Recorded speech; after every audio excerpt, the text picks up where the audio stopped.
passed a package of bills that would end the shutdown, but without money for the president's wall. President Trump tonight promising a veto, though, while Speaker Pelosi makes it really clear that she is not going to budge on the wall. We're not doing a wall. Does anybody have any doubt that we're not doing a wall? So here we are on the very first day of the new Congress. Nancy Pelosi, President Trump going toe-to-toe. Remember way back in December, just 3 weeks ago, when the president said this? I am proud to shut down the government for border security, Chuck. I will take the mantle. I will be the one to shut it down. I'm not going to blame you for it. So much for proud. So much for blaming the Democrats. Now it's all veto threats for this president, with day 14 of the shutdown just hours away. So much for not blaming the Democrats, I should say. But as of today, it's a whole new world. A world where President Trump doesn't control Congress. A world where he can't rely on his own party to push through his agenda. A world where he can't bully Congress into giving him exactly what he wants. Because when Nancy Pelosi retook the gavel today, when Democrats took control of the House, they ushered in the most diverse Congress in history. The pictures, these right here, tell the story. Look at that. The old guard, mostly men in dark suits, on one side. And on the other side, diversity on display. People of color, women and men, LGBT people, old and young. This is what America looks like.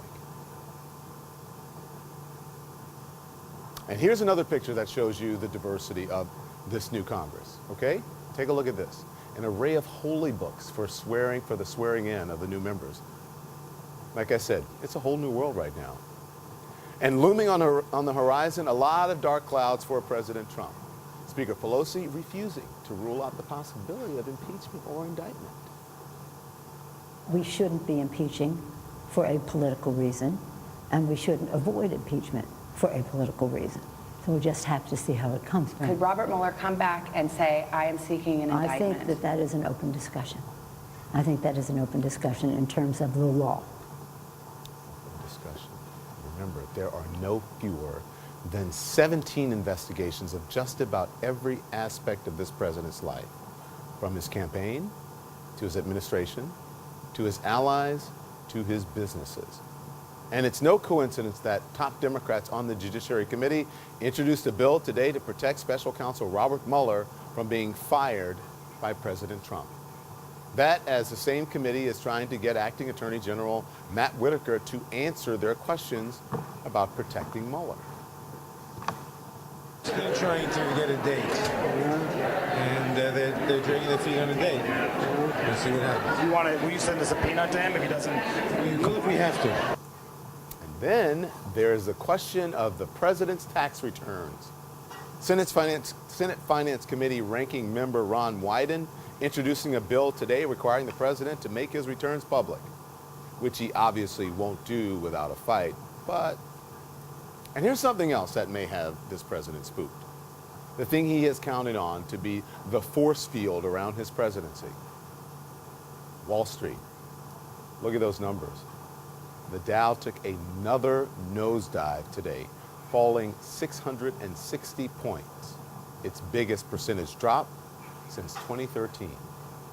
That's after a roller coaster December, its worst since the Great Depression.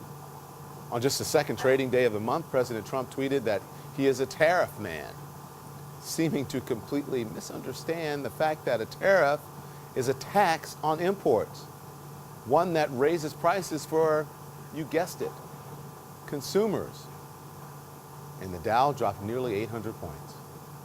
On Christmas Eve, the president tweeted an attack on the Fed, and the Dow lost 653 points, the biggest Christmas Eve decline in history.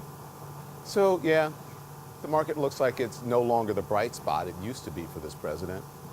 All of this with no end in sight to the shutdown, as the president seems to be willing to stake everything on his wall, a wall to keep immigrants out.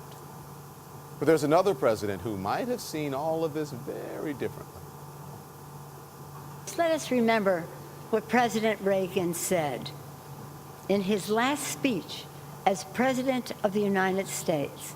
He said, "If we ever closed the door to new Americans, our leadership in the world would soon be lost." Ronald Reagan.